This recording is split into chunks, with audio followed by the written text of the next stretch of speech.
Halo kaum intelektual sekalian, kalau Kang Deddy Mulyadi atau KDM itu menganut agama gurun atau menganut agama Arab, ini dua hal yang berbeda ya, agama Arab dengan agama Islam itu dua hal yang berbeda ya. Kalau dia menganut yang namanya agama Arab, totalitas misalnya, seperti Rizik Syihab, seperti Habib Bahar misalnya, mereka total ya menerapkan yang namanya agama Arab. Apakah Kang Deddy Mulyadi sekarang ini bisa sebaik sekarang ini? Apakah Kang Deddy Mulyadi bisa sebijaksana ini jadi pemimpin? Apakah Kang Deddy Mulyadi bisa sangat dicintai oleh masyarakat seperti sekarang ini kalau dia menerapkan yang namanya ajaran agama Arab? Menarik ya untuk kita bahas. Kemudian ya, apakah Kang Deddy Mulyadi bisa seperti sekarang ini kalau dia tidak menerapkan yang namanya filosofi atau ajaran Sunda Wiwitan? Pertanyaan ini sangat sering saya tanyakan ya bagi teman-teman muslim atau teman-teman Kristen, tapi saya tidak menemukan jawabannya. Biasanya jawaban yang, terkesan asal-asalan gitu ya. Biasanya jawabannya ya, Kang Deddy Mulyadi itu kan muslim sejati ya, bagi sebagian orang ada yang mengatakan, "Oh dia musyrik," ada yang mengatakan, "Oh dia sudah menikah dengan Nyai Roro Kidul," gitu. Jadi macam-macam ya jawabannya. Nah, di video ini saya akan bahas gitu, apakah Kang Deddy Mulyadi akan bisa setenar sekarang ya, akan bisa sebijaksana sekarang, berpihak pada rakyat kalau dia menganut yang namanya agama Arab?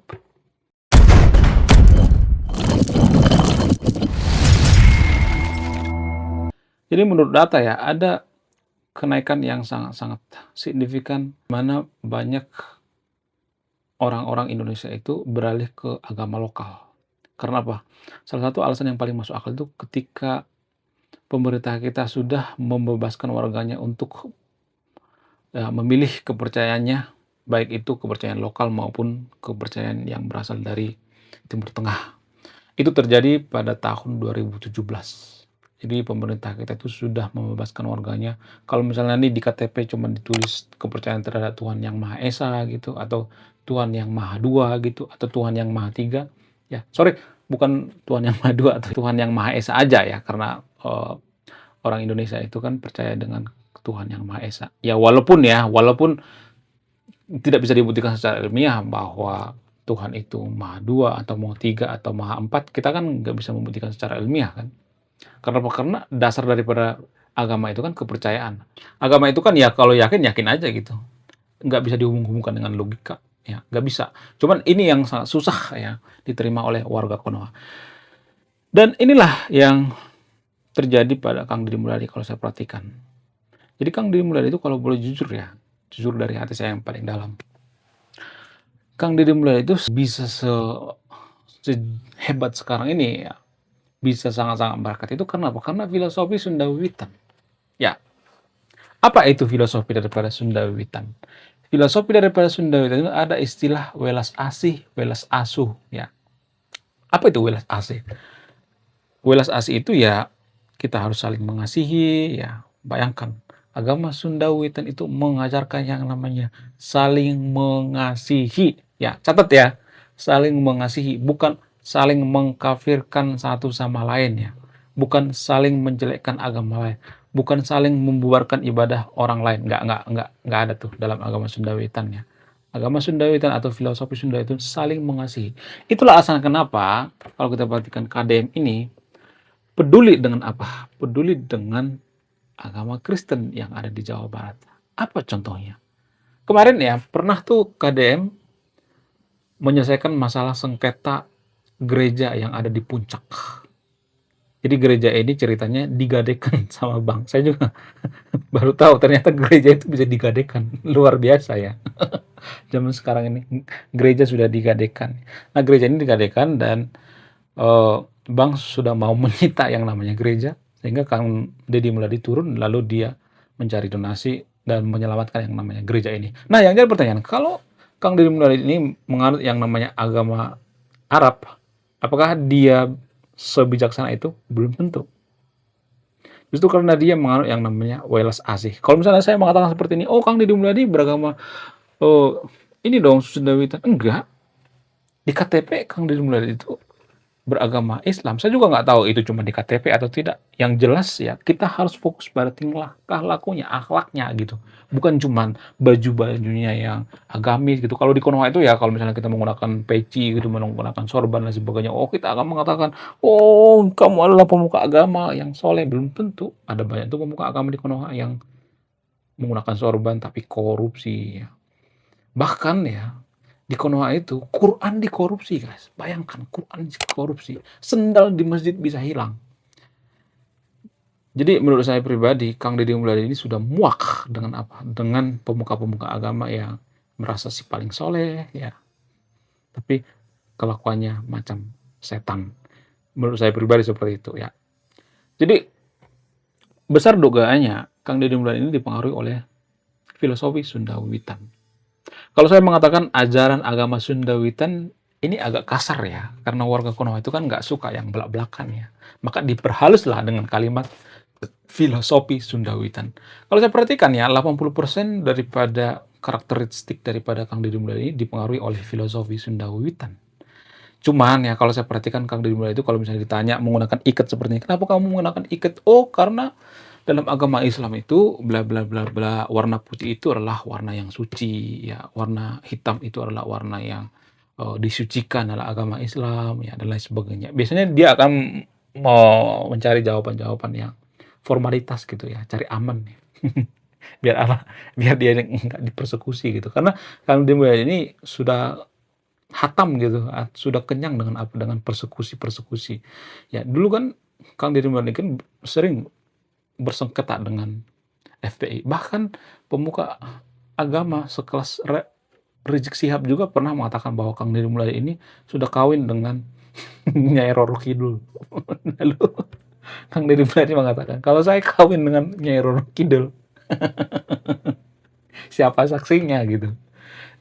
Siapa kuanya gitu? Ya. Kakaknya gimana? Catatan sipilnya di mana? Jadi saya salut dengan Kang Deddy Mulyadi ya. Dia sangat satir sekali ya, satir yang sangat bijaksana. Lalu Habib Rizik saat itu melaporkan Kang Deddy Mulyadi penistaan agama. Jadi salah satu pejabat yang paling sering dilaporkan penistaan agama itu adalah Kang Deddy Mulyadi. Bayangkan, dari dulu, dari dia waktu bupati, ya, dari waktu DPR ya, mula-mula DPR, bupati, DPR, kemudian sekarang gubernur.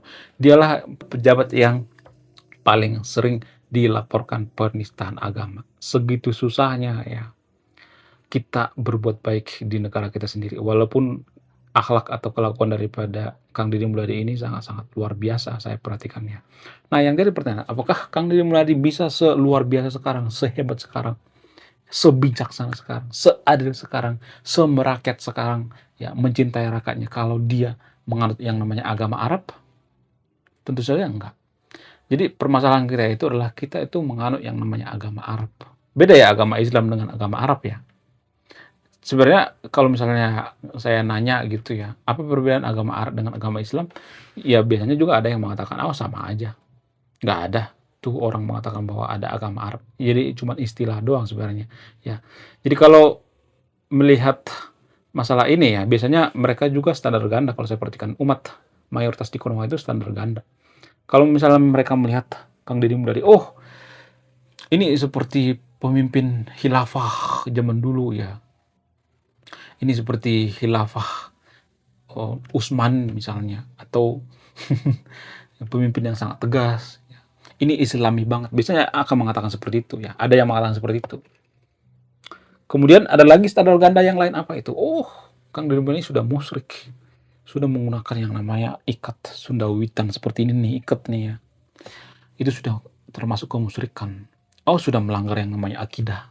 Jadi kontradiktif. Ini yang bikin negara kita nggak maju. Ya, dalam satu agama juga bisa kontradiktif. Antar pemuka agama juga bisa kontradiktif. Berseberangan ya. Nggak percaya? Nanti kalau misalnya Kang Deddy Mulyadi jadi calon presiden, pasti akan diungkit lagi isu seputar agama. Catat omongan saya. Save video ini.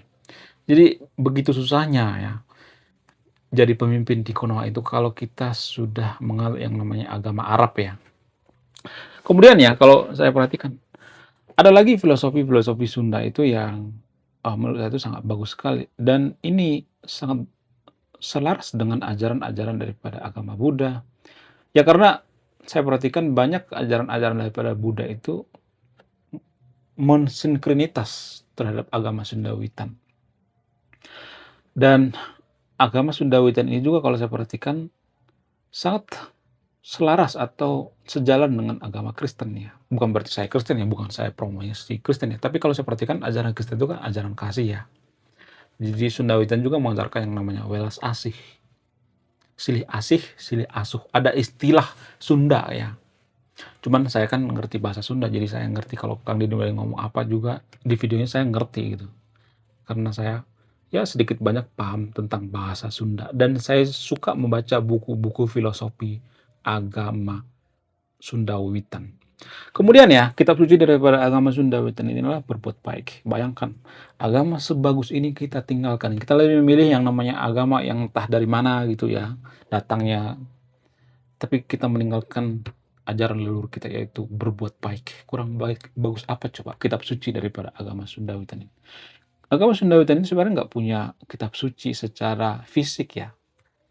Jadi kitab suci itu non fisik, yaitu berbuat baik. Makanya orang Sunda Witan itu nggak pernah sejarahnya mempersekusi orang lagi ibadah gitu, bubarin paksa gitu, nggak pernah. Ya mereka nggak pernah yang namanya menjelek-jelekan agama lain, mereka tidak pernah intoleransi, bahkan saking toleransinya mereka tersisih.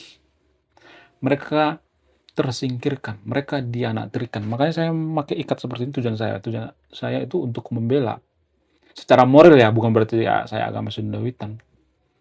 Secara filosofi saya membela agama Sunda Witan karena tujuannya baik ya.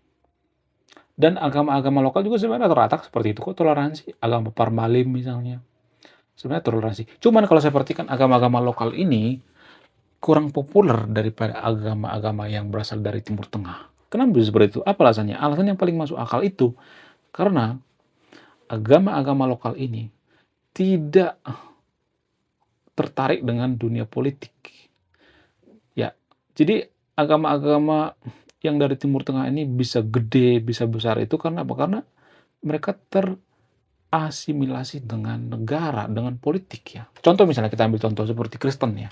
Kenapa Kristen itu bisa meledak gitu, populer seperti sekarang ini salah satu agama paling populer di dunia, nomor satu di dunia. Karena apa? Karena dipengaruhi oleh Romawi. Jadi Romawi lah yang meledakkan gitu, memviralkan agama Kristen guys. Kemudian agama Islam misalnya, agama Islam itu viral karena apa? Karena ketika Nabi membentuk yang namanya pemerintahan di Madinah. Ya, Nabi dari agama Islam ya. Kemudian pada saat pemerintahan Ottoman gitu, Turki, Utsmani dan lain sebagainya. Viral tuh agama Islam disebarkan kemana-mana. Ya, jadi nggak bisa lepas dari yang namanya politik. Agama itu harus dibantu oleh politik tahu sebenarnya biar apa? Biar besar gitu. Itulah kelemahan daripada agama-agama lokal. Kemudian kelemahan yang kedua misalnya nggak punya kitab suci yang spesifik gitu. Seperti Sunda Witan kan agama Kaharingan, agama lain, agama lokal yang ada di Indonesia itu kan nggak punya kitab suci yang bukti fisik gitu. Sementara kalau di Timur Tengah kan mereka punya catatan sejarah yang sangat lengkap. Ya, agama Islam punya Quran, agama Kristen punya Bible ya, itu kan sangat-sangat akurat ya, sangat-sangat lengkap ya. Jadi ada buku panduannya membaca gitu, sehingga apa? Sehingga mereka setia dengan agama itu. Sementara agama lokal kan nggak ada. Seperti Sunda Witan, kitab sucinya itu berbuat baik, ya kan? Jadi ini yang jadi permasalahan kenapa agama lokal itu kurang populer ya, kurang punya bergening gitu dengan agama yang dari Timur Tengah. Jadi di antara sahabat yang nonton video ini kalau misalnya Anda penganut agama lokal, perlu Anda memperhatikan ini ya. Suka nggak suka atau mau nggak mau ya, pemerintah itu harus ikut andil gitu ya. Atau kita juga harus bagian daripada pemerintah. Kita harus mengerti politik, melek politik ya. Biar apa? Biar agama-agama lokal ini punya hak yang sama dengan agama-agama yang dari luar. Saya yakin, saya yakin-yakinnya kalau Kang Deddy mulai presiden, dia akan menjadikan agama lokal itu agama resmi yang ada di Indonesia. Saya yakin itu. Saya yakin seyakin-yakinnya. Karena apa? Karena saya melihat Kang Deddy Mulyadi beda dengan pemimpin lainnya. Dia sangat berpihak pada budaya, culture. Dia sangat Indonesia banget ya kalau saya perhatikan. Pemikirannya, filosofinya, dan lain sebagainya. Semuanya hal ya sangat-sangat bisa untuk membangun peradaban Indonesia. Ya, makanya saya banyak nulis buku tentang Kang Deddy Mulyadi. Ya, nanti mungkin akan saya luncurkan bukunya.